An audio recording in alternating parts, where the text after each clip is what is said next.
Folks, hello and welcome to the Talking Crit live stream. I am Eric Tenkar, your bartender in the OSR.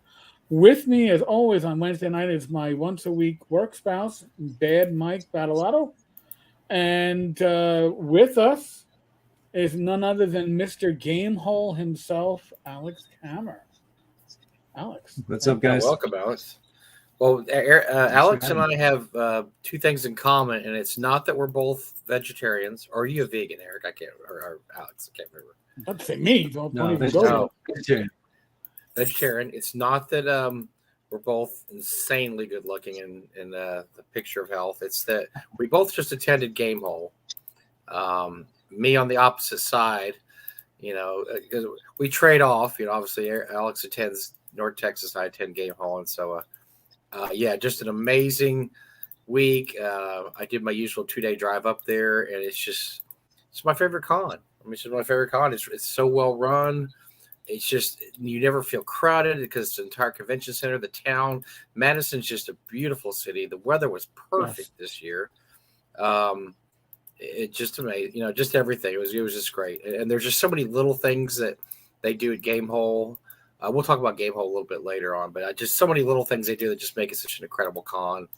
So yeah, just congratulations. I take it this was a pretty successful outing, Alex.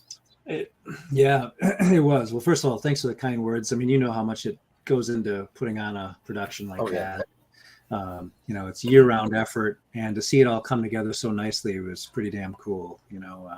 But yeah, record attendance, record vendor hall, and it didn't feel like it. It felt no, smooth, never it felt does. comfy, it felt close, it felt nice. Yeah, it was good. I have really very very few minor quibbles, but just stuff that Mhm. you wouldn't see, just stuff on the back end. Everything went very well. It was delightful. Oh, and I'm pimping a classic. Well, I think classic. I don't think this is too old. This is just a 2 years old version Oh, of that's the good. Game That's a Boy. good one. Yeah, that's a good Well, one. my problem was the first few years I got there, I'm really more comfortable in a 4X shirt, and I could never get a 4X. I got a 4X this year, too. I was so excited. I got one a few last year and this year. So thanks for carrying the large shirts, the big fat guys. That I don't really know why people don't carry, really. You really need to carry a bigger selection in 4X and maybe even 5X. I mean, I saw some of the big boys there, and yeah, that works for us. What So. are you saying about gamers, Mike?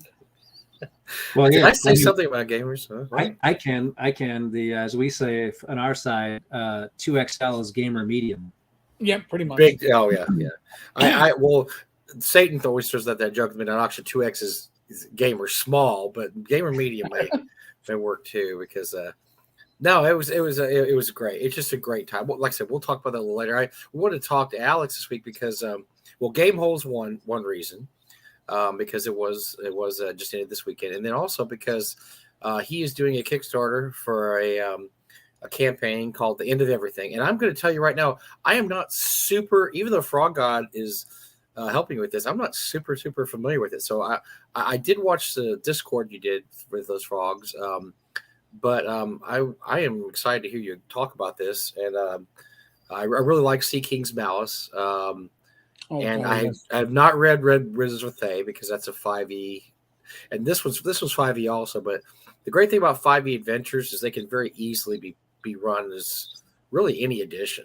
I mean that's the magic of 5e. So Well, let me address that first. So, for instance, Red Wizards of Thay is not a 5e book. It's a setting book. There's nothing in it right, yeah. mechanical at all that has anything to do with 5e. That's just a source book about Thay and the Red Wizards. And here, even though this is ostensibly a 5e book, Alan and I, as you guys know, were raised on much earlier editions, and we're fans of other editions of other games that aren't D&D. We wanted this to be an extremely narrative adventure that could be run and enjoyed by any RPG fan using just about any system. So there's nothing 5e only in it, nothing, and that's on purpose. Oh, that's awesome. So Makes it- So something called The End of Everything that sounds very apocalyptic. I take it we are looking at apocalyptic here. yeah, so we set out to write a book about investigative cosmic horror, Cthulhuan mythos in D&D. And that's very difficult to do because Dungeons and Dragons, any edition, OSE, Pathfinder, it's a superhero game. It's a superhero chassis. That's what undergirds the game. Those who played Call of Cthulhu know that it's a very different experience. So we had the challenge of coming up with some mechanics and some methods for challenging Dungeons and Dragons players the same way an investigator would be challenged in Call of Cthulhu. And so that's what we did here. This is our attempt to port in the Cthulhu mythos into Dungeons and Dragons. And after working on this thing for 3 years, I think we really landed the plane. I mean, I'm so proud of how this thing worked out. So you play test all your stuff with your group, right? So you play tested this with your group, with another group, or just with your guys? Several groups. I play tested this thing more extensively than I've play tested anything, and so did Alan, my co-author. So this has been, the tires were kicked long and hard on this one, and all that play testing really made the book better. So that, yes, to answer your question, absolutely, this has been thoroughly looked over, and also developmental reads from a bunch of good, really well-known designers who were kind enough to spend real time going through with me and giving me their thoughts. Oh wow! So I think we're looking. Are we looking at a campaign first level to super high level, or is this just right off the bat? It's going to be for high level characters only. No, it starts at first level, and so here we are. You guys are certainly very familiar with the Lost Lands. That setting. This is far to the north in a forlorn and godforsaken part of the Lost Lands known as the Haunted Steppes, and adventurers will arrive at a small coastal town called Port Mandai for whatever reason, and very quickly at first level they'll notice that some weird stuff is happening. Nothing big, nothing too alarming, but maybe a glass will slide off a shelf and crash, or shutters will start to bang and then stop. Just weird little haunt kind of things, and stuff starts happening around town that gives reason for the characters to get involved. And the more they explore, and this is very much a big exploration, you have to find out what the hell's going on here. And what seems to be going on is not really what's going on. And when you actually learn what's going on, when you finally are burdened with the tremendous knowledge of what is actually happening, why the seasons are going backwards, why the crops are failing, why magic is working funky, why time itself seems to become unraveling, they know that they and only them and they can have to move quickly to intervene to really stop the end of everything. They're going to be on the cusp of knowledge that is extremely terrifying, and they then will be the only ones who can act to literally save this plane of existence. Damn. And that's a great theme, because sometimes we forget that with heroic adventuring, you gotta have somebody worth fighting. You can't, it's great to fight orcs and gnolls and goblins and the occasional dragon, but it's kind of cool to save the world every once in a while too. Sure. And there's plenty of weird shit. I mean, Al and I are both pretty strange dudes, and when we're allowed to bring out the full toy kit, let's compare it to a Wizards modern production, and they've produced some decent stuff recently, but they have veered very strongly and purposefully to a PG audience. That's exactly what they're doing. After Rime of the Frost Maiden, they turned really hard to PG. Well, this ain't it. This is a very much a gripping. It's not gory necessarily. There's a few moments that are a little bit that way, but not bad. This is not a gothic horror. This is a cosmic horror. So it's mind bending. It's weird. It's challenging. It's really strange. I mean, stuff's going to happen that you're going to sit there and look at your DM and say, "No, come on, no, come." I mean, seriously. And that's really what's going to happen, because there's some real weird shit that happens in this adventure, and it's awesome. I mean, I loved running it. I ran it through twice completely with different groups, and then pieces here and there, pieces at your show, pieces at other shows. And people loved it, man. People love the weird. People love, to take tropes and turn them on their head. Like, wait a minute, why would a bacillus have that kind of breath weapon? That doesn't make any sense. Whatever. It's because there's so much entropic and chaotic forces that are affecting this whole region that everything is pretty weird. Well, and that is a goal of a lot of gamers, because we're looking at the hobby now. It's about to enter its 5th decade, and at this point, you know, I mean, a lot of people like vanilla gaming, but it's fun to always throw something new in there too. It's something that people aren't expecting, and there aren't a lot of. I mean, there aren't a lot of horror type tropes in regular D&D. I'm looking back to the classic stuff.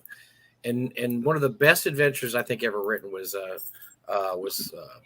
WG4 Thurston, because it was the one adventure, and that written by Forgotten Temple of Thurston. God, how can I forget that? How can I forget the Forgotten Temple? Seeing a moment, Mike. Seeing a moment. It was actually one of the very, very few adventures that's actually creepy. There's a creepy crap going on in that temple, but for the most part, it's, you know, most adventures, it's not horror per se. Yes, there may be undead, but there's nothing that really creates that really, you know, creepy cosmic horror vibe. Forgotten Realms was they brought horror in the game, but as you said, Alex, it's gothic horror. It's not cosmic horror. You know, it's more traditional horror with vampires and zombies and, you know, mad scientist type stuff. So I think this is a really cool untapped area that for gaming that we're looking at. Yeah, I mean, and I've been a big fan of the Cthulhu mythos forever. You know, I like Call of Cthulhu as a game. I don't particularly care for the madness mechanic because it's just such a railroad to nowhere, you know. And so that's why I built this concept called the corruption value, and the way this works in this book is that it's a sum of several different attributes. It's a number. You start with a numerical value, and as you experience weird things, disturbing things, strange things, your mind can't unremember what you've seen, and you become slowly corrupted, and this number will drop. But what's cool about it is it doesn't affect what your character can do. Druids can still be druids, paladins can still be paladins, thieves can still be thieves. They still do all the things that they do. But this number, and as you become corrupted, you start to feel it. It's a numerical quantification of the spiritual and physical toll of being on the steps with all this stuff going on. And what's neat about it is that at the end, that number has really big impact, both weal and woe. For example, you can be so corrupted that the enemy, the forces that you're eventually going to line up against, don't recognize you as an enemy because you are so thoroughly corrupted. But that also makes you more vulnerable to maybe some of the whispers from the beyond. It's pretty cool. And so that's why we wanted to instill some sort of creeping sense of dread. Oh my gosh, my number is dropping. What does it mean? The DM's not telling us anything. It means something very important. But it's for the short run in the game, it has just some short-term effects, but otherwise it doesn't keep you from doing all the things that, you know, D&D character classes like to do. Yeah, and that's interesting. I'm just talking to somebody, Al, on here about different kinds of horror. The thing that's cool about cosmic horror is if you look at the pulp writers that pretty much create our hobby, that's what they were interested in. Not just Lovecraft, but Robert E. Howard. Robert E. Howard, the creepy stuff in his stuff is not gothic horror, and it's not. It's cosmic horror, man. Conan fights some stuff that's mind bending, you know, in terms of how horrific it is. Not your regular vampire or werewolf or whatever. And so I think that's overlooked in a lot. And of course, obviously Lovecraft, and then you have Clark Ashton Smith. His horror is very much cosmic horror also. So it's very much forgotten part of what made adventure gaming, you know, adventure gaming is this kind of horror that you can't really, you know, I mean, for the average person, I mean, a vampire, okay, vampires creepy, you know, it's not, D&D makes vampires not creepy. Let's put it that way. D&D becomes just another monster that you basically have a fist fight with, and, you know, or sword fight with. I like stuff like this that's going to bring in a different aspect of that. Like, no. These things are really, really awful. They're not just scary, so to speak. To that point, and I want to let Eric get his oar in the water here, but stuff is going so sideways here that the vampires are going to look to you for help. Well, now that becomes a very interesting way to handle it. I mean, listen, as a younger gamer, did I enjoy Ravenloft? Yeah, it was a change, but it wasn't horror. You play the adventures there, and it was almost like slapstick horror because there was little that held it together, and it was all over the place. Call of Cthulhu was fun, but it didn't lead to campaigns because usually your party was insane before you finished the second session. Somebody was already being going either into nut house or put out of their misery. It didn't lead to a continuing campaign. Something like the end of everything, which those of us that are even old school gamers, I've converted 5e on the fly, so it can easily be done. You couldn't take swords and wizardry and convert on the fly to 5e, but the other way, if you're a competent gamer, it's not a problem to be able to have literally a campaign that goes to 11th, 12th level and be able to keep the horror aspect. If you can pull it off, you pulled off something that very few can, and it sounds like you pulled it off. Well, that's awesome. We'll see. I mean, if you look at the Kickstarter, you'll see the quotes from Ed Greenwood and a quote from Jeff Richard, who is the creative director from Chaosium. They read it and they loved it, and especially Jeff. Call of Cthulhu is his thing, and he said this is the first D&D kind of a product that I've been interested in playing in a long time, and that's because we have a real slow and steady ramp up of weirdness that follows and tracks character levels, and you can easily do that in a different system with a completely different experience track. This could easily go to 15th level for certain editions of D&D. Really? Oh sure. Because this really hard. I mean, let's put it this way: we purposely wrote it to be hard and harder than it probably should be, because it's much easier for a DM to scale it back than it is to scale it up. Absolutely. I want to make every encounter that I write, I want to make it pretty spicy and borderline super dangerous, because it's easy to back it off. That's much easier than to say, oh my gosh, this is really a walkover. Now what am I going to do? Because then you've lost the interest of your players. It's very difficult to do something on the fly especially when you're trying to respect someone else's product and you're trying to run it as written. That's not I don't think that's fair, and that's not good design. No, that's true. And I remember back in the day running classic D&D modules as is, and probably helped my development as a DM, because I realized quickly that even back then D&D modules weren't hard enough, and so my players are just absolutely lawnmower through everything. And that's when I started realizing, we need a couple more giants here. We don't need 6 orcs. We need 24 orcs here. And so because it's easier to take away than it is to add, especially on the fly when you see your characters, like I said, just lawnmowing through a dungeon and realize you got to slow them down a little bit just to give them a challenge. So I appreciate that. I think most published stuff is too easy, to be honest with you, because I think the writers look at it as, well, we don't want to TPK this stuff. Right. I mean, let's lay off a little bit. I would much rather have them treat me like an adult and say, no, we're going to throw everything at it. It's up to you as DM to decide, is this too tough for your party? Yeah, there are a couple of encounters specifically where I put in a sidebar. This one's really, really hard. Run as written, it's likely TPK. You may want to just think about that as you go, and here's some alternatives, because I play tested. I'm like, well, 0 for 2. Oh, well. See, now that's what I'm looking for. I'm looking for somebody to say, look, this is up to you, DM. Is this too hard for your party? Because we're throwing it in here rather than just, like I said, just make it so, well, we want to make sure the characters really survive here. So we're going to put 10 healing potions in the chest at the end of you remember how TSR did that all the time too.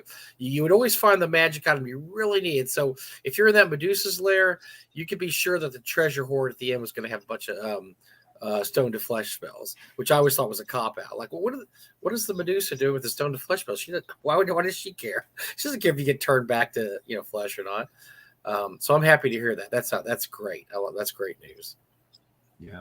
Yeah, and so I get I had characters that I played this both times with 5th edition characters, and there were deaths.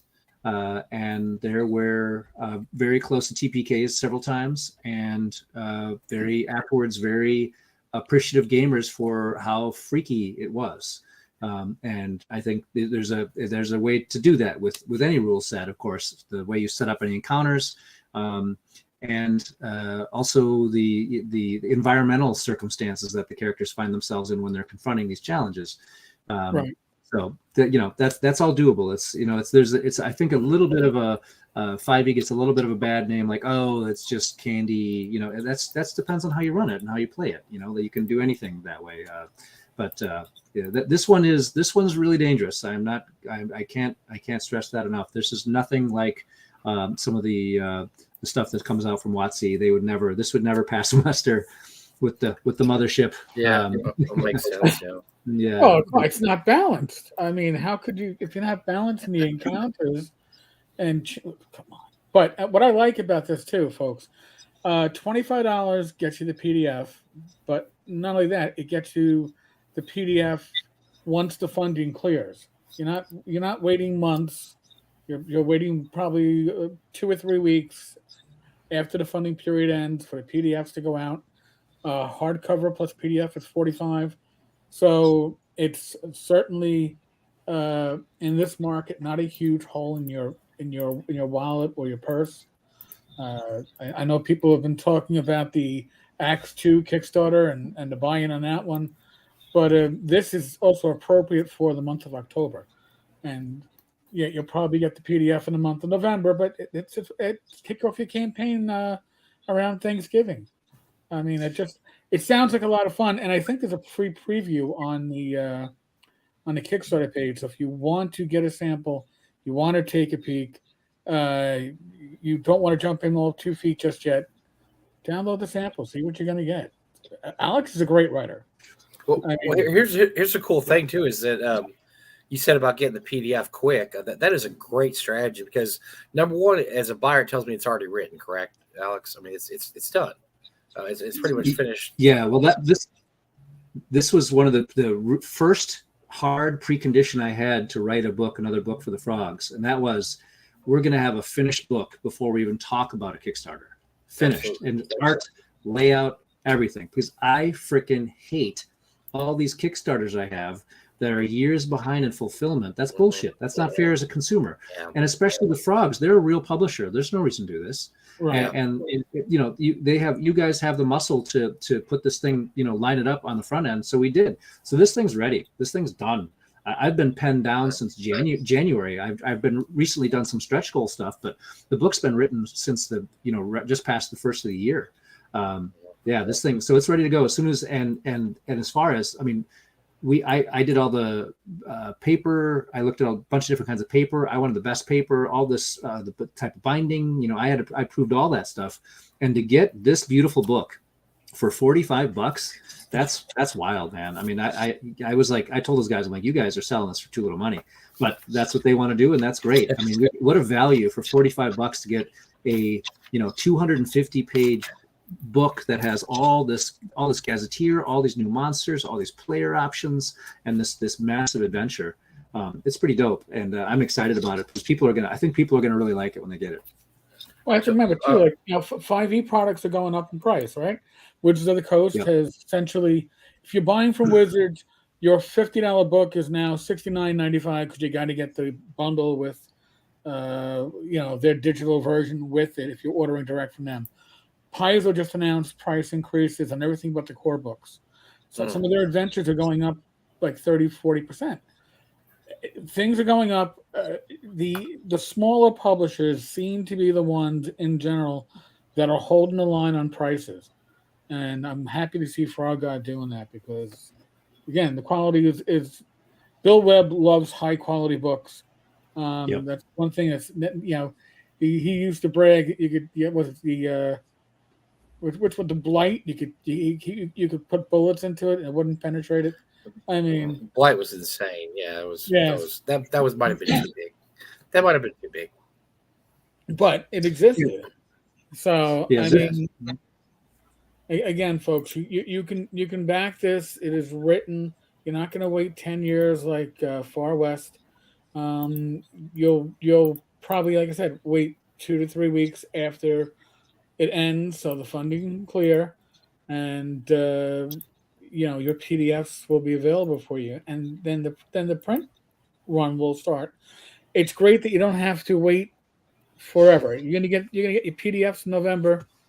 I mean, that is awesome. Hardcovers are saying March, and that's Frog God is usually pretty good at hitting their mark a little bit early, a little bit late, but they're generally within horseshoes of being on target, and that's pretty impressive. And that the alternate cover for those who like that sort of thing, man. I asked if we could do an alternate cover, and I was delighted when they said yes, because that alternate cover is so cool, and it comes in a slipcase with a GM screen. And the GM screen, that's the only way you can get the GM screen is by getting the collector's pack, which is only $200. But the GM screen, I would have loved to have. That's a little bit of a spoiler, by the way, that cover. The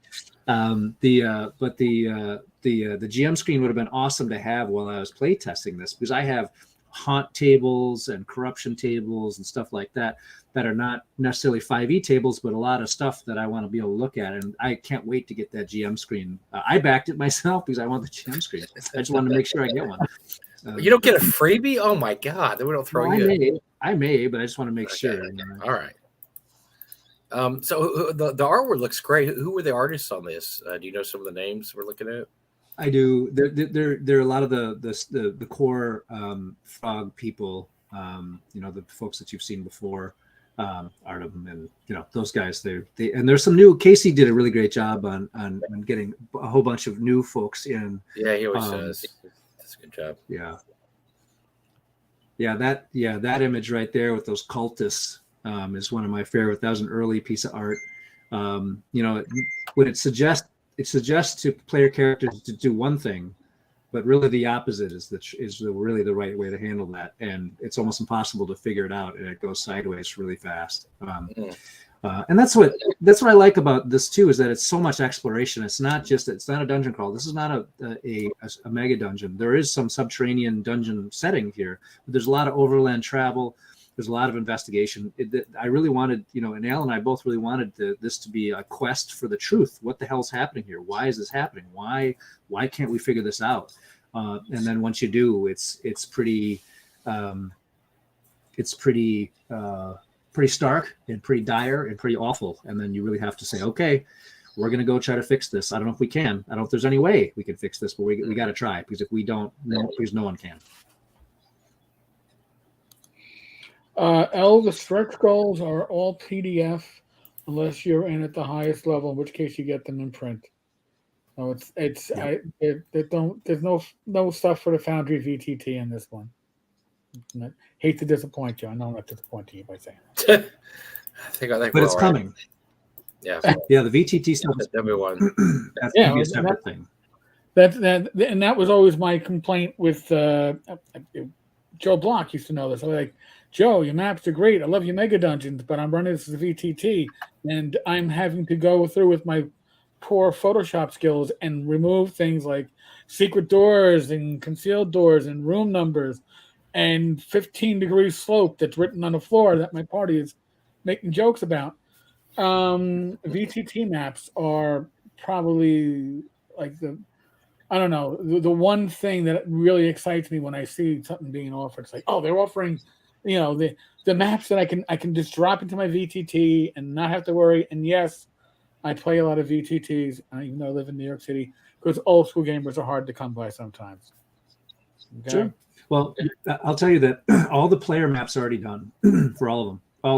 All the cartography has a player map already done. So that's why it's ready to flip into VTT immediately. We didn't want to clutter this Kickstarter with it because there's just it'll follow easily a VTT pack. Nice. See that is something that a lot of people don't generally think about. At least now people are, because there's a plethora of VTTs, and VTT map packs work with them all. All right, you can get VTT pogs. Right, and it'll work with any of them. They're easy to import into any of the VTTs. So I mean, that's the closest you're going to get to Theater of the Mind on a VTT, is just having a great map and some pogs. Maybe I don't use the pogs. I annoy my players. I just say point. But in any case, yeah, it looks really good, Alex. I got to say, I'm not surprised. You do really good work. But I appreciate that. This Well, one. Go ahead, Alex. No, you go ahead. Well, this one is just so much bigger in scope than Sea King's Malice. Sea King's was very much a kind of a 5e patterned, like a WotC patterned adventure, quite linear, very straightforward.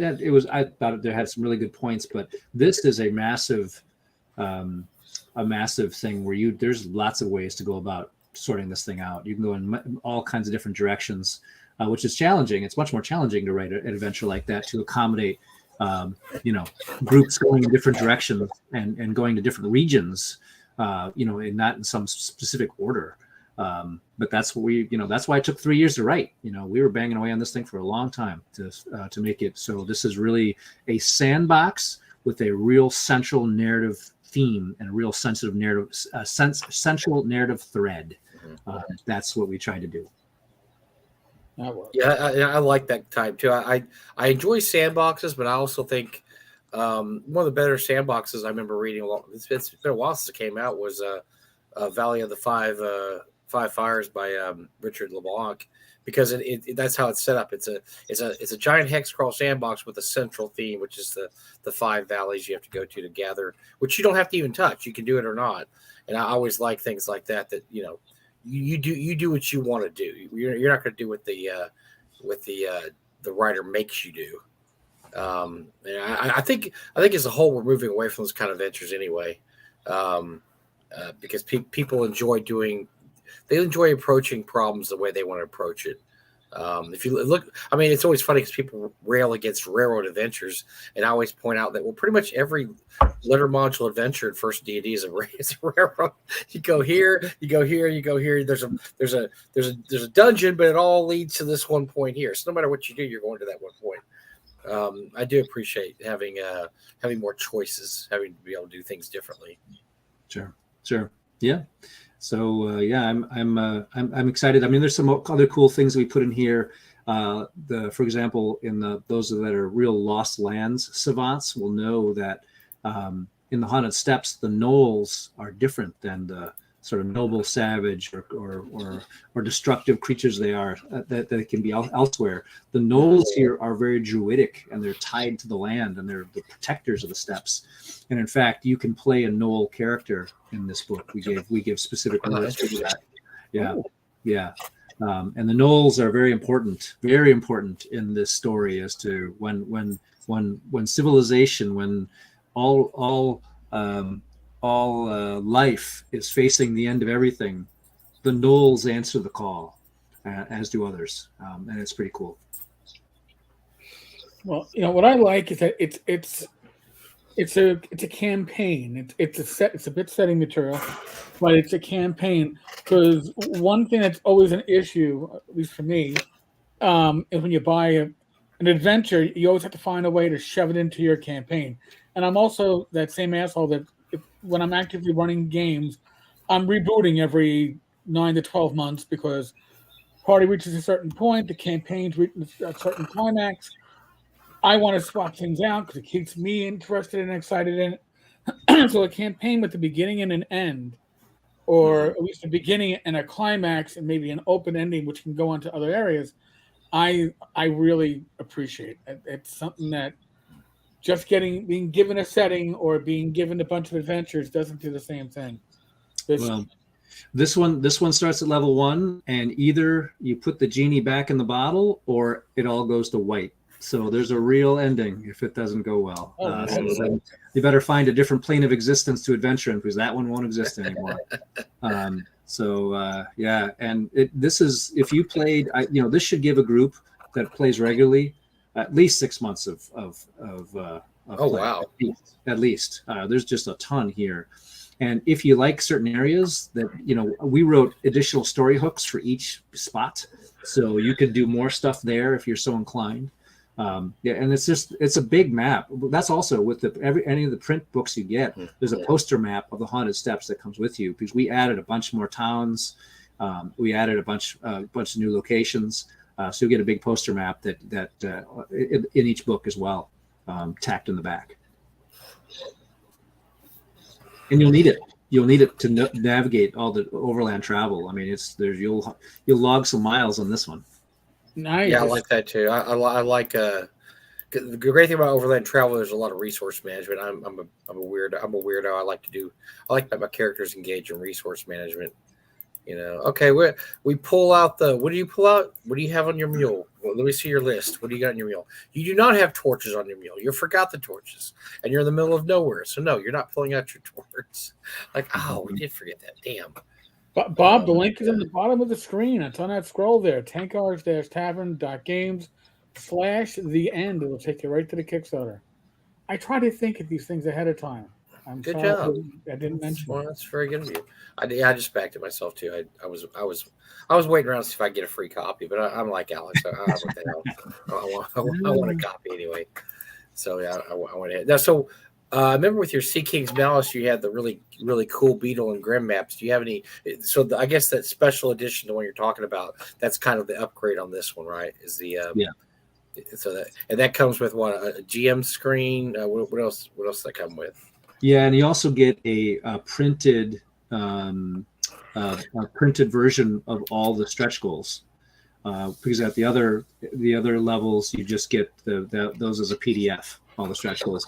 And these are meaningful stretch goals. Like, for instance, the first stretch goal that tipped over already is a guide and instruction on how to take any spell and make it corrupted. That's a very central theme. How to corrupt all your spells. And we did some more character options, lots of monsters that are coming, a bunch of stuff that's still ahead in stretch goals, which I hope we get to. And then if that's what you'll get in the collector's pack, you'll get a print version of all those stretch goals. Very good. Yeah. Actually just commissioned some more art last week for those print stretch goals. So yeah, that's all going to be ready to roll. Sorry, Bob, that you can't click on the scroll. I mean, that's a YouTube issue. So it's there. It's in the chat. I'm clicking on it right now. It's working perfectly. In the chat, yes. Yeah, in the chat. Oh, even on the scroll. Yeah, Bob wanted to click on the scroll. No, come on, man. You got to work for it a little bit. It's not gonna work. Not gonna work for us. Matt says the artwork that I'm showing on the screen right now has a Errol Otis vibe to it, and it does. Although I think Errol would have put a bit more green into it, but yes, have some pointy stuff, Yeah. So Alex, when you're looking at, when you're thinking about something like this, and I don't know the answer to this, what are some of your favorite classic D&D adventures that you kind of think, I would love this vibe. If I can get this vibe, it's going to be perfect. Well, I've never had a D&D adventure that has this vibe. Never. So I didn't draw from any no D&D inspirations. All the inspirations for this book came from other materials. Interesting. So this is all from all my Call of Cthulhu stuff in that room over there. All those books, all the cosmic horror stuff that I've enjoyed reading. This has more of a alien vibe than it does a D&D vibe, because you're just like, oh my god, what am I in? How the hell do I get out of here? Kind of thing, and how do I end it? How do I stop this from growing and getting worse? So yeah, D&D, and I love D&D, as you know, guys. I mean,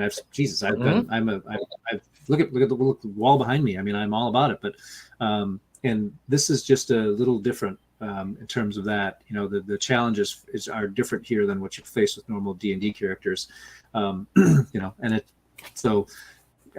my favorite D&D modules, classic ones, have no like Tomb of the Lizard King and stuff. Those are my favorites. Back in those mid '80s, AD&D modules were all those that are below me here on either side are my favorites. But that's just a very different thing. That's more of it's, I guess, a hero's journey. And there's very much a hero's journey here that you've got to find yourself, and you've got to confront. Like, do I really want to do this? A lot of D&D, you have to buy the premise. Okay, we're adventurers for hire. We're going to go find the thing. We're going to go kill the thing. We're going to go, we're going to do that because we're hired to do that. So the expectation here, there's no assumption that the characters are going to do this out of a sense of goodness. They're going to do it hopefully out of a sense of necessity, that if it's not them, then no one else will. And so, that's a little different than the standard setup in most D&D products. Well, and that's kind of a standing joke in D&D is, okay, you got to start a campaign. You guys are all in jail, and the guy comes by and lets you out. And you got to do one, oh God, not that again, please God no. But so it's true. One of the things that early D&D did not do well, and it wasn't until later editions where they started publishing books like Creative Campaigning and stuff, and telling you, hey, you don't have to do the cliches all the time. You can do something different, and that's one of the problems that early D&D has. They don't care how you get there. You're just there. You're there, and here's a dungeon, and you got to go in and get the treasure, or you heard a legend about something. You all meet in front of the who knows? I don't know how you got together. Nobody knows. And that is one of the flaws of early D&D is that they're very unconcerned about how you ended up where you ended up in. So that's good that you're doing a little background there in terms of, hey, if you're starting at first level, it's going to be an integral part of your campaign to solve this issue. Yeah.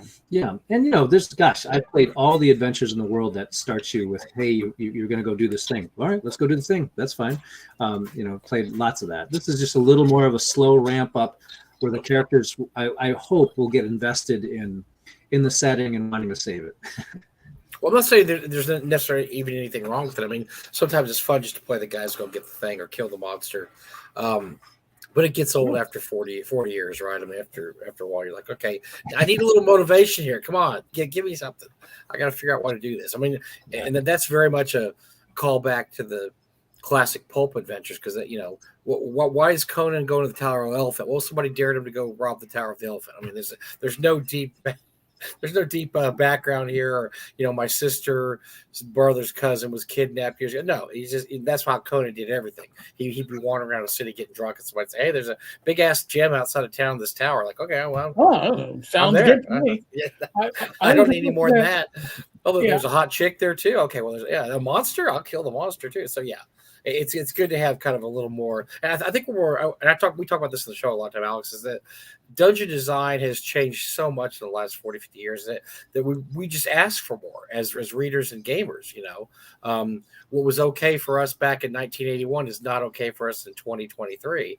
In terms of, okay, I need a little, and we joke about all the time. Where's everybody going to the bathroom? I mean, is there a toilet in this bath? Because I'm not seeing a toilet in this dungeon, and I know people have to go to the bathroom. Whereas back in the day, I don't know. I don't care. Going to the bathroom was not a role-playing adventure. Nobody cared about that. You didn't do that. Oh, you didn't care about the dungeon ecology? I mean, no, not really. Not as much. Yeah. I always refer to it's like DCC. DCC RPG is episodic adventure.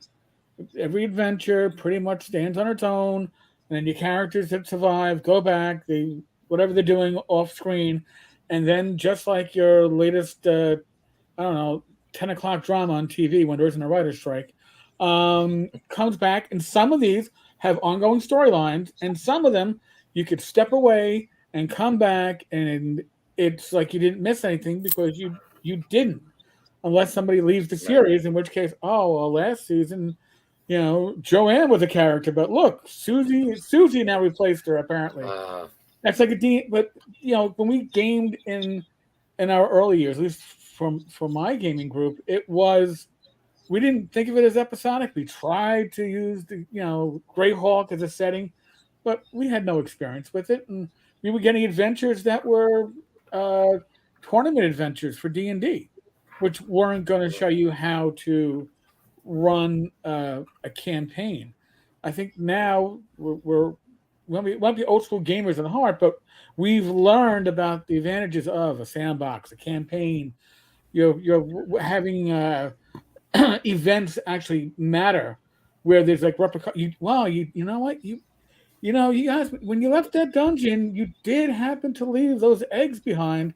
Well, a year later, those eggs hatched, and these are the results, which you didn't get back generally when we were gaming in the 70s and 80s because there was not a lot of cause and effect. Yeah.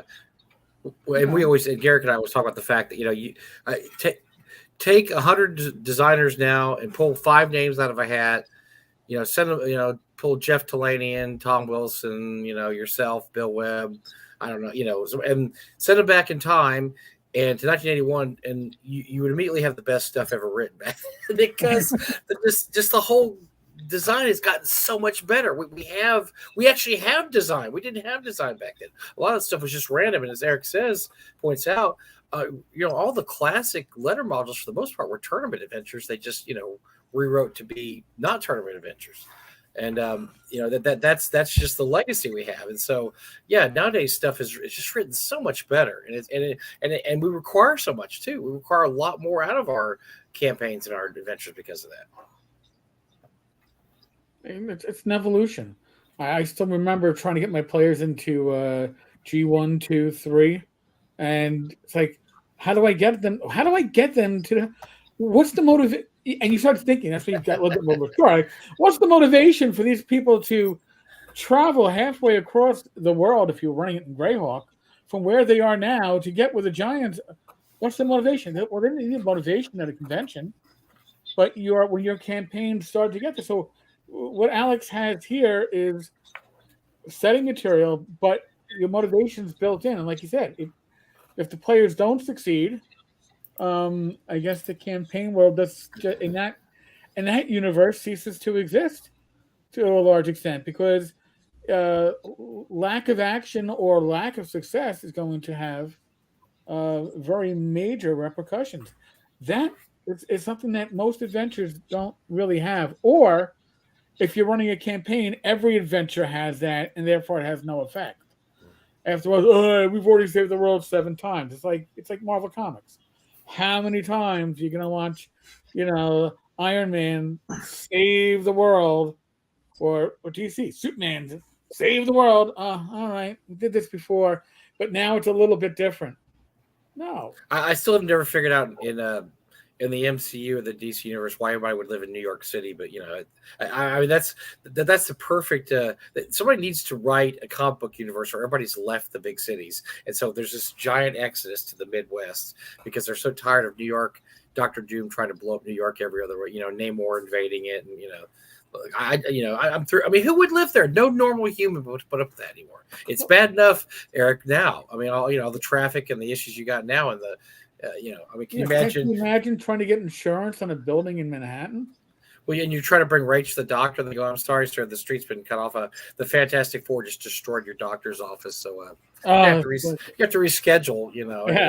Well, thank God that's not the first time that's happened. I already know what to do. Thank you. So this is. I'm really excited about this too. I like different things now. I like people that don't do it exactly the way it's always been done. I mean, there's nothing wrong with doing it the way it's always been done, but you got to mix it up nowadays to make it interesting. At least for me, I've been around too long. I've seen it all. So, I don't want the adventurers meeting a bar anymore. I don't do that in my campaigns anymore. I usually, matter of fact, I know this is going to be sacrilegious to most old schoolers, but I usually have a little background thing. I ask my characters to, think of a couple paragraphs of background, and then I try to work them all together as the DM says, okay, here's why you're together. And my last campaign works out perfectly because it's an all dwarven party, so it makes sense. They're all part of one family, a dwarven giant dwarven family. So they're all cousins or brothers or whatever. So that makes it easier than just How do I make why is there a dwarf, an elf, 2 gnomes, a human necromancer, and why are they all together? I mean, and you're right, it doesn't make any sense. It makes 0 sense, unless so you got to work at that a little bit. So I like campaigns like this where you're just here's your goal. Here's your goal is this campaign. Oh, and in that, I was going to ask that earlier. I forgot. In that vein, is there allowances made for, let's say, characters die in this campaign and they don't come back? Let's say they're gone. Is there allowances for that, or is it just Fred's brother happened to be waiting around the corner, or as much as you can. I mean, I'm not really sure how to really do that in a way that makes sense. There will be points where you get to in this travel odyssey, and you can certainly meet someone, a new character there at some new town. That's what I would do. That's what I did as when I ran it. Is that I picked up someone instead of doing the beer fest. His brother comes back and you can just call him actually the old name because it's just easier kind of thing that we often did as kids, hand waving characters. But there are a lot of places to drop in a new character for sure. Megan Brand III, because 1 and 2 died horrible deaths. Skeeter's blowing up my my IMs here for some reason. Skeeter knows when we do our live stream. I don't understand this, and not only that, he asked if we had a show tonight. Have we not had a show the last 3 years every Wednesday? Yes, we have. I don't think we've missed a show. I think this isn't your doing, is it, Alex? Please tell me this is Skeeter being independently idiotic. This is not. You didn't contact him and say, Skeeter, blow up the IM. So and then they'll make you come on. Then you can tell them talk about GameHole Con. So yeah. By the way, Skeeter. No, okay, good. I didn't think you'd be affiliated with that knucklehead, so I just want to make sure. Skeeter was in rare form at the GameHole, which we're going to talk about GameHole a little bit here. Matter of fact, this is probably as good a time as any. Yeah. So anyway, this is running another 3 weeks, right, Alex? It looks like you've done. You're at 30K. You've already funded. So 3 weeks to go. Perfect. Yeah, we're going to be very successful. Yeah. Well, I hope so. I wasn't a big fan of launching it during GameHole because then I couldn't help, and you guys were all busy. Right. Yeah. I would have had rather waited till this week to start the campaign. I think we would be in a little different spot, but that's neither here nor there. Yeah. I'm enjoying now the chance to get the word out, and I'm getting a lot of a lot of very people are saying some nice things that I sent advanced PDFs to friends to take a look at it, and so that's starting to pick up a little steam. Yeah, it's cool. I think it's going to be good. I'd like to see more of the stretch goals get funded, just because it's all written. We have so much cool content. Yeah. I mean, at the $50,000 tier, there's a Void Maw Dragon, which is a dragon that has been locked in an extraplanar space for eons, and it comes out, and its breath weapon has been fundamentally changed, basically a cone of annihilation. Unleash that on your characters, your party. I mean, good luck with that. And so I want that already. I just want the dragon. I don't care about the campaign now. Just give me the cone of annihilation dragon. No, we've got some crazy shit out there. We got some real crazy shit that's waiting. So I hope that all we get enough people on board to get it, because it's pretty dope stuff, and I hope people get it in their hands. So Skeeter says he's going to come heckle Alex now. So get ready in 3, 2, 1. He'll be on to bother you, Alex. By the way, don't take any shit from him, Alex. We'll kick his ass off. We don't care. Eric and I aren't scared by Skeeter, so. We'll 86 him quick here if he messes with you too much. I like Skeeter, but Skeeter can scare me at times. Like I said, he was in rare form. I probably spent a lot more time with him than I normally do, even at this con. And he's mellowed, man. He's starting to mellow. He really is. He was kind to children, old ladies, and animals the whole time. So. Good for him. So, by the way, speaking of animals too, I wanted to bring something up too. We had a new charity this year at the GameHole auction, and by the way, that I was going to send everybody a message, so I'll just tell you the message now because first of all I'm lazy, and I don't want to have to type it out. But it was the auction was I think I've helped out every year, Alex. I don't think I actually did the auction once or twice, which is shocking. Jim Kitchen does an absolutely ridiculous job now. It's like but Jim Kitchen, Rick Mines from Chaosium, Bill Meinhardt, and somehow I crawl into that group. And don't ask me why or how, but and usually we have Zach helping us. Zach had to leave early this year, so we didn't get Zach. But man, I thought we were a well-oiled machine, Alex. We went through over 100 items in 2.5 hours, and that was amazing. That was the best auction I've been to, bar none, as far as efficiency, quality of description, quality of items, and it was really well. Yeah, you guys did a great job. I think we finally figured it out. Yeah, I think we got it. Yeah, we do have it going, and we didn't have Zach this year. It would have gone even a little smoother, I think, if we'd had Zach. One more person back there would have helped, but just ourselves. I mean, it was just like boom, boom, boom. It was all, we fell into what we did last year, and we just did the same thing, and everybody did the same job, and it worked out great. So the charity this year was Fetch, which is talk to me a little bit about Fetch. Or tell us about Fetch. Yeah, Fetch is a local dog rescue. What they do is they rescue dogs from all over the country and bring them to different parts of the country, and then give them vet care, and then home them in foster with foster homes. And what happens is that those foster homes then spend several months getting to know the dog and building a profile. And so then if you want to adopt a Fetch dog, first of all, you have to qualify. Someone will come to your home, look at your home, and meet you and try to match you with the dog. You can look for. Great. I like that. Yeah. Yeah. They're not going to give one of their dogs to someone who's irresponsible. They're not going to do that. And so our dog, Faye, the law dog, is a Fetch dog, and two of the other guys have Fetch dogs. So it's something that means a lot to us. And we raised a ton of money, not just the auction, but several vehicles at the show. And I'm going to meet their director tomorrow and hand her a huge check. Wow! It's gonna blow them away. She's going to get a check for $35,000, and that's a huge amount of money for an organization. That has to be one of the largest checks they've ever gotten, I would think, for a charity like that. Yeah, I mean, that's. And you told me, and I remember thinking at the time, like, well, we usually do something like Extra Life. This is kind of odd. We're doing a charity like that. But then when you explained that this donation will change everything for them, and I thought, what, that is pretty cool. The fact that that they just don't get donations this big ever, and being able to hand that kind of or have that kind of a donation to them means they can do a lot of stuff with that money, a lot of stuff they probably need.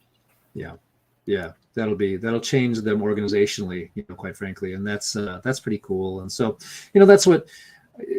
That's a big part of our show. It always has been, is to improve the community. Our first show, GameHole 1, we sponsored a food bank, and we raised money for a local food bank. So we're going to keep doing things like that and find different ways to help make a meaningful impact. Because I think it's awesome for gamers to be known as. I think everyone's surprised, like, wow, you gamers got together and you raised all this money. And I want more of that reaction. I want more people surprised. I want more people amazed at what we can do as a community. That gives me a tremendous deal of satisfaction to be able to do that each year. Absolutely, I really wish North Texas could do more charity. We had the charity celebrity game, but I'm going to talk. I talked to Edwin this year about doing the Teagle Manor thing that was done in the Atrium this year, which I watched do it. I thought it was really cool, and so Edwin Nagy and I said, I want to do this in North Texas. This is really cool. So I think we're going to have the same kind of thing. And basically, they ran Teagle Manor with using the giant floor map. If you remember that, Eric, the giant floor map. And they did it DCC's funnel style, and there was all kinds of donations made, and you could screw with other parties by spending money. You could save yourself from death. And there's all kinds of ways. They made all these ways to basically separate you from your cash, and then that all. And I believe that did go to Extra Life, which is a great charity. So I talked to Edwin about that. I really want to do more charity stuff in North Texas. I think we're going to steal that idea. So that was really cool. So I think this is great, Eric. Alex. I love the fact this gets done every year, and you guys can afford to do this for the charity. It's awesome. Yeah, I appreciate it. And thanks for helping with it. And you always put stuff in the auction each year and to help us. And the auction grossed 46,000 and netted for the charity 22,000. That's a big chunk of dough for the charity. So that was really cool. It's really interesting too. You go to an auction like this or North Texas or even GaryCon. It's just cool because you see all these things that you hear about and never see. For instance, this year we had a brown box, which that's a lot of people's ultimate thing. But we also had a TSR artist portfolio, which is sick rare. That's one of those things that gamers, they only need like 3 items. They need an ST1, a brown box, and they need that. They need the TSR artist portfolio. And this one was actually signed, which is even more ridiculous. There was a lot of the Alyssa Fad made an outrageous sculpture, Eric. And Alyssa's stuff is just amazing. Oh God, yeah. She had this giant, I guess it was an undead dragon. I mean, it was this thing's like this big. It's huge, and it came in this custom made box. And of course, Alex couldn't see that go to anybody else. So, did you buy? You bought that, didn't you? I can't remember who bought the. Did you buy the dragon? Yes, you did. He's smiling. It's right over there. He couldn't let that go. Yeah. It's our year 10 logo. She did our year 10 logo in sculpture, in minis. Damn. So that's I had to buy. And by the way, our she year said 10 right now logo that so you're at the Alex is at the GameHole, which is it's just an amazing. I've been very lucky to be there a couple times. That's just an amazing place, and he's got like everything. TSR published shrink wrap, well, like 3 copies shrink wrapped. I mean, he's got like 2 jade hair with covers, which nobody even has one. I mean, that's another one of those items like, oh, it'd be great. Oh, wait, there's only 7 in the world. I guess I'm never going to have it. So he's got 2 somehow. And and he's got Ed Greenwood's original Forgotten Realms map, which I touched with my finger because I wanted to say I touched it. So yeah, it's a really amazing place. That thing probably belonged in the GameHole. I have to say, it was an absolutely amazing sculpture by Alyssa. There was just some really nice stuff. There's a lot of regular stuff in there too. It's not always just oh my god, this is the most expensive item ever. I mean, there's I actually got a couple deals. I thought there were bargains. I got a Dungeon 4, which for like $25-$35, which I don't know. I mean, these are super hard to find. I got a couple other items I don't have, but a couple of 20. Oh, I got something signed by Rob Kuntz, which I already have a bunch of crap signed by Rob Kuntz, but what the hell? I've got some more crap signed by him now, but it's just a really cool. It's really cool to see the guys go in there, and especially when they have a bid fight, and they're as Jim Kitchen calls it, knife fight in the phone booth where they're 2 guys are just doing this, and it's like 4,500, 5,000, 5,500, 6, and you're just sitting there and you're like, let me see. That's what I spent on my groceries the whole year last year. And these guys just drop that because they got to have it. It's great. It's really a great experience. I love auctions like this. It's got some great stuff in it, but it still feels like it's really intimate. It's not. How many bid cards do we have this year? Maybe 60? Do we have 100? I don't know for how many bid cards we sold this year. No. Yeah, right around 60 bidders. Yeah. I think that was about it. And probably 40 on Discord. Oh yeah, that was something else. So for was it the second year in a row we had online bidding, and I'm the first to say last year it was kind of rough. There was trials and tribulations last year. Let's put it that way. But it was super smooth this year. It went real smooth because we had basically 2 dedicated guys that all they were doing was taking the online bids. My only advice would be if you bid on an auction online, bid your max, because things are going on in the auction room so quick and so fast that if you try to just bid by 5s, you're going to get screwed out of the item. You're not going to get the item, So, but yeah, online bidders won. What about, would you say 20% maybe of the auction? I mean, they did pretty good. If you were an online Discord bidder at our auction and you won something, just know that I shipped them out via UPS today. Of course you did. You already did that, yes. Everything's on its way to your hot little greasy palms. You'll be receiving these things, and there were some nice stained palms. Yes. Yeah, that's right. There were some nice items. I'm like, boy, I don't find shirted enough. But here we go. Hopefully UPS doesn't, a plane doesn't go down. And then there was some really cool, just stuff that I'm like, oh, I really want that. Then by the time I even look at my bidder card and think about lifting it, the bids are already like $500. I'm like, yeah, it's not going to happen. But there was a couple of real cool items like that because I'm more now. I've got everything I need. I'm more into the esoteric kind of weird, oddball stuff that maybe doesn't catch the eye of the big collector. And there's always a few of those things too, which is kind of cool. Well, I mean, what about the Mark Miller's original? Oh my God! Yeah, I don't even think I told you about this, Eric. Oh, maybe I told Eric. Yes, so we had. Yeah, so this was Mark Miller's. This is the first. This is from the first print run, right? Okay, you mentioned it's the Traveler. The Trevor Black Box, yes. Yeah. Signed by him? Was it signed? He had 2. He had 2 that he brought. Yeah, he had 2. Right. One of them is when the original Traveler black boxes were coming off the production line, he took the first 10 and marked them 1 through 10 and put them away. and he's slowly given them away or auctioned them off. And then he gave me number one at a little ceremony before the auction because he wanted it preserved here in the GameHole.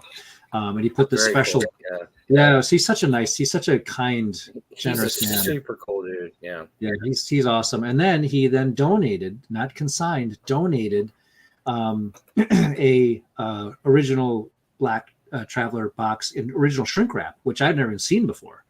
And after I just bought Alyssa's model, I'm like, oh my god, when I take out a second mortgage here, what do I mean? So I didn't get mixed up in that one, although I coveted it very, very severely. That was very cool. Yeah, that was really cool. Yeah, Mark is a cool guy. I asked him if he would be a guest next year, and he said to contact him that he'd be happy to do it. So I'm hopefully we'll get him in North Texas next year. I'm very excited about that. And by the way, I'm just gonna spring this on you. You ditched me last year for England. I'm hoping you're going to be a guest at North Texas this year, Alex, because you're always welcome to be a special guest. No, I appreciate that. I'm committed. I already have a room. I'm bringing a nice. Okay. Yeah, a friend of mine from Madison's coming with, I've been telling my buddy this. He's like, you got to check this out. So he's coming with me, and we're going to be there with bells on. Nice. I forgive you for last year. It's hard to turn down a free trip to the UK. I'm sorry. Yeah, they're right. I mean, I do forgive you for that slightly, but I'm still a little bummed out. Still a little bummed out about that. So. Okay, Skeeter. Yeah. So many of the big guys in the hobby are extremely kind. They're gamers. Gamers in general are very kind. It's a social. You have to be sociable to be a gamer, in theory. So, it kind of should come one with the other. I agree completely. So I'm now in the afterglow of GameHole Con, and this is where I'm settling up tabs with a number of hotels and the Atlantic Energy Center and a bunch of other folks. Excuse me. And the reviews that I get about our attendees, about how our show is the favorite thing that comes to Madison every year, that our group is the best. They're the kindest to the hotel staffs, the various hotels. They're the best to the hotels, to the bar staffs, the best to servers and restaurants. I mean, it's just universal how much people in Madison look forward to GameHole Con because we have such wonderful attendees who are so kind, courteous, and appreciate being helped, which is amazing to me. I'm like, what the hell's happening with other events? But that's another matter. I worked at the Hilton South Padre Island for a year. I could tell you stories, Alex. Yeah, there's some really jerky people, and very entitled, but. We get the same thing from the West End. We have North Texas. They tell us, and I'm like, okay, they're blowing smoke up our ass. Like, no, they said this is our favorite event every year because you have the nicest people that come to your con. And I'm like, Alex, I'm like, what are other people doing? And they said you just wouldn't believe what other people do. They do really bad stuff. But gamers, they are really. The gamers have a really good presence at these things. We're really good at hobby. I say that I've been a part of other hobbies. I was really big in the comic book world in the 90s and the 80s and 90s. And there's some really jerky comic book people. I went to some conventions where they probably weren't happy to see us at the hotel because sometimes those people are really jerky.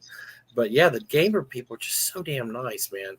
I mean, everybody there was, all the people I saw there and all my friends that I see all the time, it's always just like, that's why I like GameHole Con a lot. It's like this giant family reunion. You all get there and there's some people you only see once or twice a year and just, seeing them there and I got to say this about the con, which is really cool, is it's at the convention center. And I know that you break attendance records every year. It never feels crowded. And one of the reasons is, I don't know if you've had professional input into how to set up your con, but just I look at it as a critical eye. Somebody else runs a con, and I see what you guys have done, and I say, most people aren't going to notice this, but I notice this, and I think that this is cool, and this is cool. And I think I told you at the show, one of the things I love is you walk in the dealer room. There's this big open area at the front where you usually have an exhibit. Like one year you had a big giant beholder there, something you could take your picture next to. This year you had the green devil face, and that is so cool to walk in there because what a lot of conventions do is when you walk in, you're immediately hit with tables. Gen Con does this, and it's just like there's just claustrophobia as soon as you walk in because there's tables right there all the way up to the door because they are not going to give up one inch of room to just have empty space. And I just think it's so cool. You have that empty space, walk in, and then you kind of look over the entire dealer room, and you don't feel like you're just being shoved or pushed or, claustrophobic. And I bet you most people don't notice that, Alex. I noticed. I think that's very cool how you do that. And just, but you're also at the convention center. So you don't have to worry about, well, we have this finite space. It almost seems like you have infinite space there. I think you left them speechless. Yeah, I wish that were true, that we had infinite space. We were running out of space, but no, we try to really be thoughtful in our layout, and we have fortunately real smart people in the GameHole to help with that. It makes sense. I mean, and the other, the rooms are, and just the fact, like the Teagle Manor game was held in the atrium, and somebody told me it's going to be in the atrium. I'm like, how can they have it in the atrium? Well, they figured it out, man. It was all set up, and I was like, oh, this is really cool. It's all set up in the atrium, And you have, like, when you walk in, there's some tables to the right where there's these mini, I don't know, the dealers, they have a tiny little table there, and those are cool because I assume those are people that don't pay as much as people get put in the main room, or do they have to pay more to be out there? I mean, I don't know, but that's kind of cool that they got all those people there, and it's just set up really well. You guys have done a really good job of having everything has its place. I mean, there's some places I didn't even go all weekend because I'm like, you had rooms just for this type of game or just that type of game or Adventures League, and that's just that's not my bag, so I didn't go to those places. But there's plenty of other places that had stuff that I was interested in. And you had True Dungeon again this year, right? Yeah. Yep. Yeah. We did those little tables when you walk in the lobby. That's called Demo Row. That's an area that's set up for local or small publishers who have one or two games. They just are trying to break into the industry. So we want to give them maximum exposure for very little price to help them. It's actually more expensive to be in the vendor hall, the main vendor hall. But so we want, we just think that there's a lot of big wallets win in this world, and there's a lot of it in gaming. We want to do our part to, try to make a real good experience for everyone at our show. Like this year, we did these dice vaults, wooden custom dice vaults, and we gave them away to all of our level 10s, everyone who's been with us for 10 years, regardless of badge. So it's not like you had to buy the big mega gold medallion, platinum diamond thing, and then you get this bag full of stuff. If you got a day badge and this is your 10th time coming to the show, you get a custom wormwood dice vault. Those are nice too. Those look really, really nice. Yeah. There's just a lot of graspiness in our hobby, and I don't like it, even though we have tiered badges, because people want them so badly, and I'm not huge on them, but we do it, and we just try to do it fairly. Anyway, but yeah, the show was great. Otherwise, I mean, we were a little over 6,000 people, which is amazing. Wow. And it didn't feel like it, No, it never does. Yeah. So, this is my first year at the Sheraton, which is, I'd stay at the Clarion every other time because I liked it because it's connected, but man, Sheraton's a step up. It's really nice. I really enjoyed it. I'm going to push for I'm going to try to get the Sheraton again next year because it was like, I'm not going to say that, I don't know. I don't want to get Alex in trouble, but I think the Clarion needs to up its game. Let's just say, that they have the same sofas they had when I first started going there 10 years ago. They not big on updating but yeah, the Sheraton was great, man. It was really nice. That's probably the one thing they need is maybe a couple more hotels around there. There are a lot, but I know you fill it up. I mean, it gets filled up. I mean, it gets filled up quick. We have doubled our hotel room nights since 2019. Wow. And so we're well more than twice as many hotel rooms in 2019. We haven't doubled our attendance. We have, it's close, but not. I mean, so we need. The point is, we're using hotel rooms outpacing our attendance growth. So there's a plan. The city has 2 new hotels that are slated. There's a big redevelopment plan for 2025. So I'm cautiously optimistic. Which is weird to even talk about because. I don't know, guys. I think we talked about this. There was never any plan to have 10 GameHole cons. I mean, that was never the plan. I mean, we thought 1, 2, Right. let's see, people are going to laugh at our name. They're going to think we're a bunch of weirdos, and that'll be that. But here we are. This thing has gotten, to be this monster now, and people have real expectations. People plan their years around it. And that'd be a hell of a thing to pull the plug on them. So there's a pressure now to put on a good show every year. So. And there was probably some scary moments during COVID, though, because I know COVID put a monkey wrench in everybody's plans. That 2019, 2020, because there was a lot of cons that went under, Alex, in that time. I mean, a lot of small cons just they couldn't stay around after they didn't have a con for 2 years. So yeah, glad that you guys were able to come back at GameHole. Yeah. Well, I mean, we were never a for-profit show, so going without profit for a couple of years didn't really. I'm same with us. Yeah, we sure as hell don't make any money. But yeah, that is a big part of it, because a lot of the smaller for-profit shows just couldn't hang together for 2 years. Yeah. And then that a lot of them announced, sorry, we just can't have a con after this. So that really sucked. But so yeah, I'm so glad you guys ended up coming back, which and you should, because it's a popular con and it grows every year. And this year, even friends I know, like Tom Wilson, this is first. I'm like, how did you not ever get to GameHole Con before now? Excuse me, this is his first GameHole. And there was a lot of guys I met like that, friends of mine I've known forever, and they're telling me it's their first GameHole. I'm like, dude, come on. Well, it's I don't know. It's neat because I think once people come and see how much of a celebration it is, and that's what it is. It's just joyful and fun. There's nothing corporate about it. We're seriously about the gaming. And then people are like, wow, this is where I want to hang out. And simply put, the guys and I are putting together the show that we want to go to. I mean, that's it. And yeah, absolutely. That's what Doug and I did too. And I tell you what, the other thing is cool. You do something also that we do in North Texas. I'm not giving anybody. So this isn't meant shit on these shows that don't do it the way we do it, because you could do it any number of ways. But I'm just, I'm walking along and I'm talking to Jim Kitchen, and Matthew Lillard comes up and starts talking to Jim, because Jim knows everybody.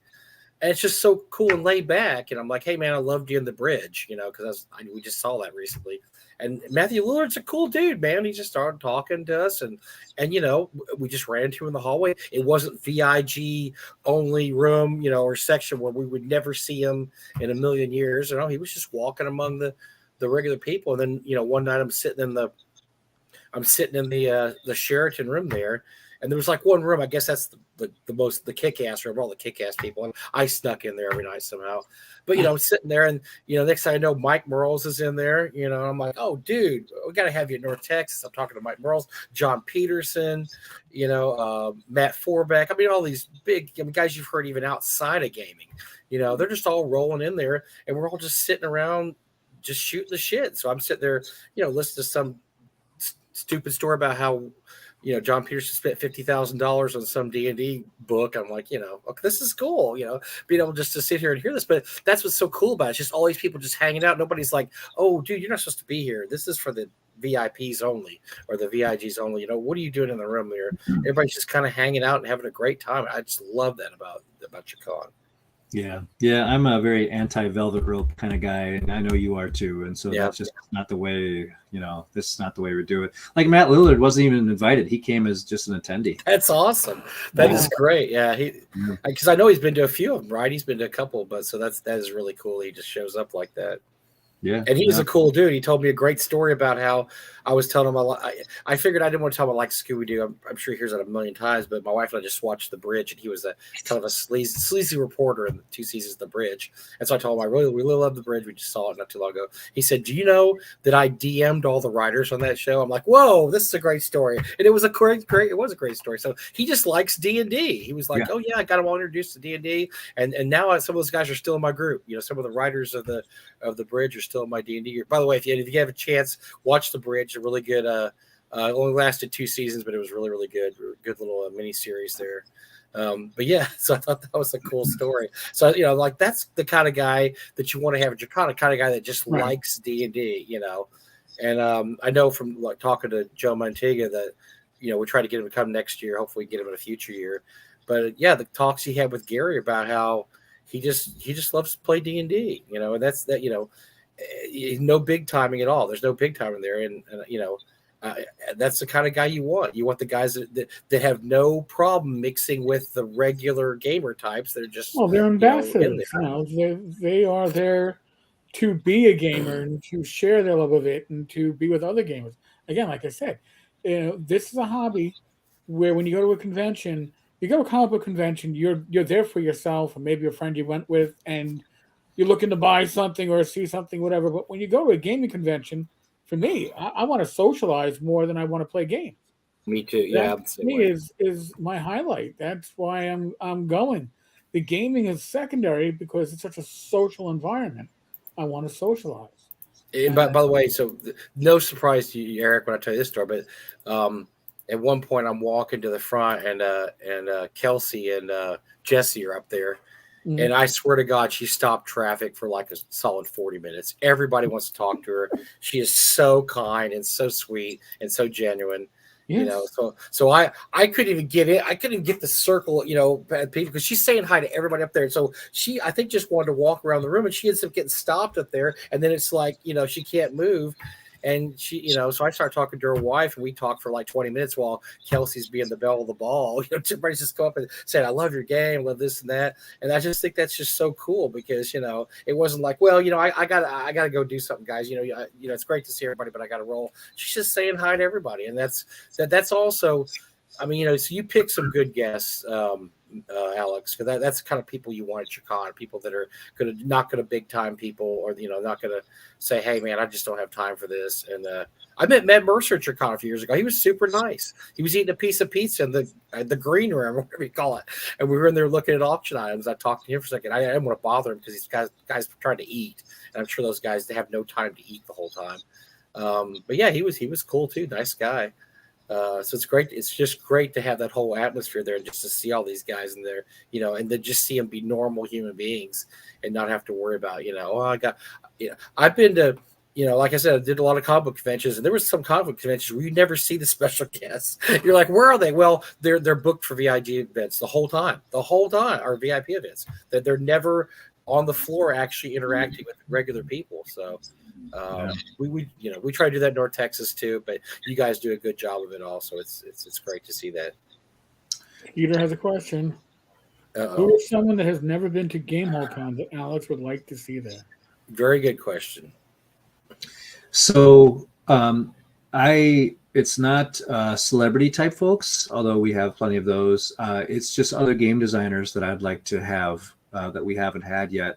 One of them is Tomas from Free League, the head of Free League. I'd like to have him. In fact, because Mateus was here this year, he's the guy who created Symborum, and he was here from Sweden from Free League this year. I'm cautiously optimistic that Tomas will be here next year because I'm a big fan. I love the games. Same with Kelsey. I'm the same way. Speaking of which, I got to play in one of her games, and as you guys very well know, not everyone who designs and writes games are good DMs. Right. Look at yes, you're right, Alex. That is correct. That is not an ipso facto at all, and we won't name any names. But I'm going to write them down on this piece of paper, though. So yeah, there's some and yes, very true. Some that are straight up bad. And very true on that one too. I'll write that name too. No, yes, but no, you're absolutely right. But Kelsey can roll. She's a good DM. She's a really good DM. She's very good. Yeah. People say nice things about my DMing skills, and that's cool. But she really can roll. I mean, I played with her. I really enjoyed her game. She was great. So yeah. I sat in on one of her sessions in North Texas just because I wanted to see what all the hype was about, and it was absolutely. I mean, I sat there for about 2 hours fascinated by how she could run a party. She made everybody feel like they were part of the adventure, which that's a underrated skill, Alex, as a DM. I mean, to make because you're always going to have somebody that maybe is not getting involved in the action. Right. A good DM brings everybody in, and she was able to do that just expertly. That's really hard to do. And I see a lot of people do that bad or don't use it at all. They don't do it, at all. No, she is the real deal. She's absolutely. Eric and I love her to death. We had her on the show, and we talked for like 3 hours. Didn't we? We kept going. Yeah. We just went on and on because she's just amazing and she's just so pleasant. But the hobby definitely needs more people like that. And I'm glad that she's doing that because she is really good. If you get a chance to play in one of her games, definitely take it. It's worth the experience. So for as far as sorry. Oh God. The we weren't talking about you, Skeeter. The other folks that I'd like to see are industry people that our attendees would be excited to see. So they're people that, I'd like to get more of the Catalyst, like Catalyst Labs are going to come in force next year. They were kind of scouting this year. So look for a steampunk lounge set up for Cyberpunk. At GHC next year, because that's a big piece of RPG fandom, and I think that they should have their day too. And Mike, and this as more than anyone, that RPGs are a very inefficient use of space, and that's why big corporate cons don't have a lot of gaming. They'd rather have Limitless Expo. You can make much more money selling vendor space and selling, tables of Catan or Magic or whatever facing each other in rows, and that's much more efficient. But that's why we're now the largest majority RPG con in the world, and it's because we don't give a damn about wasting space with shots fired at Gen Con. Ba-doom, ba-doom. Yeah, but you're absolutely right. I mean, look, these cons eventually they get so big they become what I call entertainment cons, and that's San Diego Comic Con's become that. I mean, San Diego Comic Con hasn't been about comics in 15 years. It's been about corporate this that, and Gen Con is pretty much there now too. Dragon Con's there. I'm not saying they're bad cons, just that's what they're about. They're about commercial applications, and so Gen Con's not really about gaming as much as it is about an experience, the whole experience you have there, and the cosplay and this and that. So yes, you're absolutely right. Yeah, if a con decides they're just going to be about gaming, they're going to be in a they're going to be not as financially able as maybe the ones that just sell out. And I appreciate the fact. Well, like you said, you're not doing it for the money, so it works out perfectly. You don't have to say, oh, well, this guy's going to make us more money over here. He's going to buy this and that. No, you don't have to do that at all. You can have stuff that doesn't make money at all, like Skeeter, whatever game Skeeter ran this time, which I'm sure didn't do anything. Well, no, it's stuff like a paint take, where we have a spot where you can sit down, pick up a mini, paint your mini, and take it home. We pay them to be there. There's no ticket. There's no charge to go. We have this massive free games library. It's one of the best ones in the country. You can come and you can go in for free and check out any game you want and sit down and play it. There's no ticket cost or anything like that. There's all kinds of stuff like that at our show. You don't have to even have ticketed games to have tremendous gaming and full days of gaming. Fill your day without anything. And that, I don't know. I just think that's important. It's not this extraction of dollars every time that someone steps through a door. I just don't dig it. No, I absolutely had, and that is a real problem. Kind of, I don't know if it's really a gamer problem, but like I said, San Diego Comic Con is probably the worst offender of that. Which, and the funny story, Alex, is that this year because of the writer's strike, all these actors couldn't appear at San Diego Comic Con, and they said it was about comics for the first time in 20 years that they actually sold comics and had comic writers and comic artists, because up until then the comics have been shoved off into a room, 8 blocks back, because now it's all about MCU and TV shows, this and that. So a lot of the old school vendors were extremely happy this year at Comic-Con, because I'm sure the comic guys running it weren't happy, but all the people who went were like, hey man, it was actually about comics this year. It's so cool.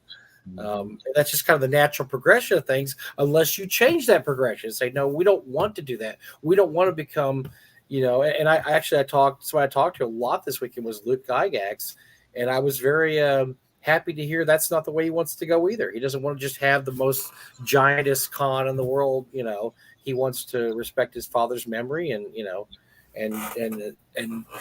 to do that is not going to be moving to a bigger city and having a gigantic ass con, and he's trying to do that with things like Founders and Legends and different things like that. So I'm happy to hear that too.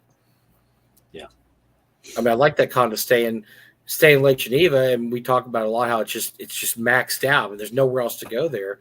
I think Founders and Legends is a pretty good solution, which is basically, hey, we're going to have another con the week before your con. It's going to cost a little more, but if you want to pay and have more exclusive access, here you go. This is what you want. This is what you're going to get. And I think I was counting up the numbers, and that gives them another $100,000, just for running it that week. And so, yeah, if that can help them stay in Lake Geneva, I'm all for it, because I'd like them to stay in Lake Geneva. Oh yeah, they're not going anywhere. It's a nice size. You can, I don't mean to talk Luke's business, but he and I are good buddies, so we talk shop all the time, and it's a great model. They're not set up from a staff to handle a bigger show anyway, and they would have to change their organization fundamentally if they wanted to. So and GaryCon it should be in Lake Geneva. That doesn't make any sense anymore. Yeah. Well, I'm never leaving Madison, so that's the same way. I'm, if it gets to a point where, that doesn't work out at the Alliant Energy Center, then we just fold the tent and go home. Because I'm not. Don't say that. No, let me tell you. So I love Madison. Madison is a great city, and I loved it so much last summer. My wife and I just went up there because I wanted to show her how beautiful it was. But it's a great place to have a con. It's a lot like Austin, Texas was years ago. Austin, Texas is a cesspool now, but before it was great because it's a capital, which it is, and it's a college town, and that's what Madison's the same thing. And Austin used to be just like Madison. So, by the way, that's a cautionary tale, Alex. Just let me know that. So, don't let Madison turn into Austin. Austin's just, dude. We apparently Madison has led the nation in destinations for U-Haul trailers for like 3 years in a row. Dude, Oh, that's nice. that's how Austin started. I'm telling you, you need to get those people. Tell them to stop moving to Madison. That's what happened to Austin. We had all the carpetbaggers came in from California and New York and moved to Austin. Now it's too expensive for regular people to live there. It's lost all its street charm. It's corporate. It's just like, ugh. It's awful now. Traffic's terrible. No, Madison's still small enough where you can get around it. There's tons of great places to eat. My wife, so she flew into Milwaukee last year, which you enjoyed, but she flew into Madison this year. I thought it was like super expensive. It wasn't at all. And it was so easy to get from the Madison airport to the convention. It was great. Yeah. Yeah. No, Madison's getting just big enough that we've got a real airport now. So that's cool. Which is, we'll figure out some way. Your minions. I mean, you're a lawyer. Figure out some way to keep these people out of Madison, and make them go to Green Bay or Milwaukee, or just get them out of there, because you do not want to be Austin in about 10 years or 15 years. No, you want to stay Madison. It's a really cool place. It's a nice little small town feel, but it's a city. I mean, there's all kinds of stuff to do there. Yeah, but Austin was like that 20 years ago, and now Austin's garbage. It's horrible. My wife and I used to drive through. We go to South Texas every November. We used to drive through Austin. Stay there. We avoid Austin. We drive around. There's an interstate that goes around Austin now. We don't even mess with it. The traffic is so bad there now, so horrific. Yeah, so. And apparently everybody in California thought that was a great destination to move to. So now it's all these California people that sold their house for $1.6 million. And then they go, it's so cheap in Texas. Let's go to Austin and buy a ranch. It's yuck, bad. Evil Cheese says he never had a vagrant steal fries off my plate until I went to Austin. They do have a homeless problem, a really bad one too, but unfortunately, but yeah. That is very, very true. They're aggressive too. They're not friendly. They're not friendly in Austin. They're very aggressive. So yeah, that's too bad too. So, well, now Mike, we wanted to hit on Janelle, I believe. Yeah, I wanted to talk about it for a second. So for those of you that know, Janelle's really one of my favorite people. One of my gaming heroes, so to speak, and she has. Was guest at the first North Texas.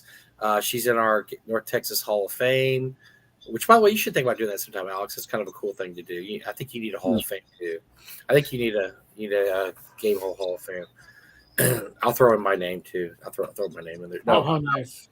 No, but anyway, so this is crazy because this started happening, and we talked about it a little bit last Wednesday. But on the drive up. I started getting messages from Wynn Marsh and from Becky Heineman that Janelle's in the hospital, is about to die. And I'm like, whoa, what's going on here? And she had suddenly lost her ability to swallow, couldn't breathe, had to be intubated, had to have an IV, couldn't eat anymore, was starting to lose all the feeling in her limbs. And long story short, they finally discovered she had Guillain-Barré syndrome that can develop. My mother-in-law had the exact same thing happen, exact same symptoms. Even my wife said that's what she thought the first time she heard this. Um, it is a terrible neurological disease, and you never completely recover from it. You will always have issues. My mother-in-law had to take oxygen the rest of her life. Got tired really easily. Just it was just a shadow of the person she was before she caught it, and so they found out that Janelle had it. They started introducing antibodies in her body, and as of right now, she's recovering, but she has a long road back. It is, as a matter of fact, I heard today that she had to have a tracheotomy because she had her muscles had froze up in her esophagus, and so she still can't do the things she needs to do with her esophagus. And so I did not know this, but apparently a tracheotomy is better for you than actually having a tube in your mouth. That's actually really bad for you to have to be intubated. And so she had tracheotomy. It's just a long road ahead of her. So Becky started a GoFundMe. As you see, it's already doing very well, $45,000. But I believe I'm trying to remember what Becky told me. I think the first day of bills in the hospital was $40,000, and she may have to stay in the hospital a month. I mean, that's how long my mother-in-law was in the hospital. She was in there for a month. So yes, if you appreciate what Janelle did for gaming, which was a lot, because I mean, it's just hard to believe that she was a teenager when she was writing stuff like Dark Tower and Caverns of Thracia. And she basically created the non-linear dungeon. I mean, it just wasn't a thing until she started doing it for some odd reason. Nowadays, everything's a non-linear dungeon. It's just the way people do it now. But yeah, go ahead and this is for a great cause because being independent creatives, Janelle and Becky they don't have corporate protection like a lot of people do in terms of health, life insurance or health policies. So yeah, every little bit helps there, and I've donated some money, and a lot of people I know. Becky has some really powerful friends in the video game industry that have dropped some money, but they're going to need a lot of money to help. Sadly, we're in America where a catastrophic health incident like this can just basically bankrupt you. So, but yeah, supposedly from what I heard, she is supposed to recover as much as she can. She'll never be exactly the same. And the sad part is she has a project she's working on for many years, which was what's her books called? The ones you know what these are, Eric. I can't remember. The ones where they had all the character, you rolled for the characters, and they had all the like you could roll it. God dang it. Mike, your senior moment is being contagious. Heroes of Legend. Remember Heroes of Legend? Okay. That was the one she did back in the late 80s, where there was one for fantasy, one for sci-fi, one for modern, and you would roll them up, and it just had, I mean, the book's like this thick. You could roll up every single aspect of your character if you wanted to, or just take as little as you wanted to. And she's been working on this for years. She's been getting artwork for it, been getting it proofread.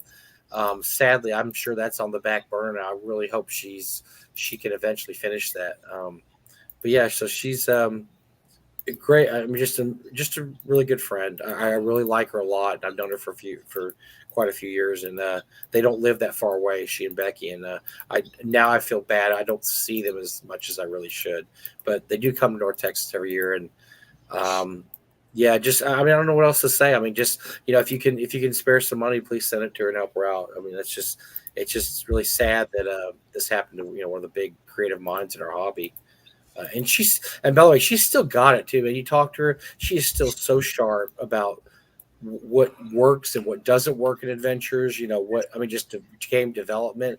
I mean, she just knows that stuff. I mean, she after she worked for TSR and before she came back to TSR in the 90s, she worked for Coleco and a lot of the video game industry. And so she's just very sharp on how to design games. Sorry, I still have a cough from GameHole Con.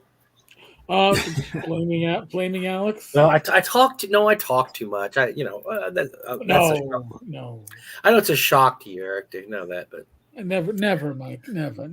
yeah, I had a sore throat for like 2 or 3 days while I was there because. And you get in those rooms and you start talking. Everybody's talking. You start talking louder and louder. And before you know it, you're screaming at the guy's ear next to you. And the next day you wake up like, I can't speak anymore. What happened? Like, oh yeah, I was yelling. So There you go. So I think, and I don't think there was any exceptional gaming stupid this week. I think that not unless it was something. Did Skeeter knows something that happened at the con that was stupid?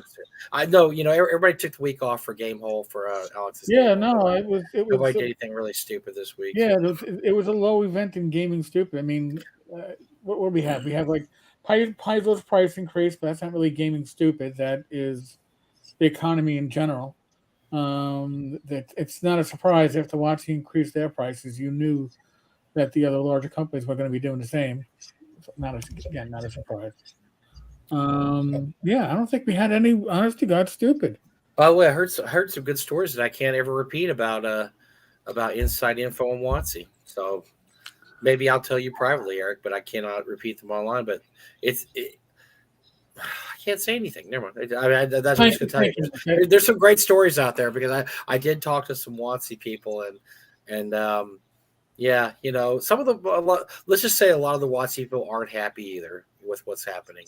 And it's and honestly, and Alex is nodding too because he knows the same stories I do that he can't say anything about.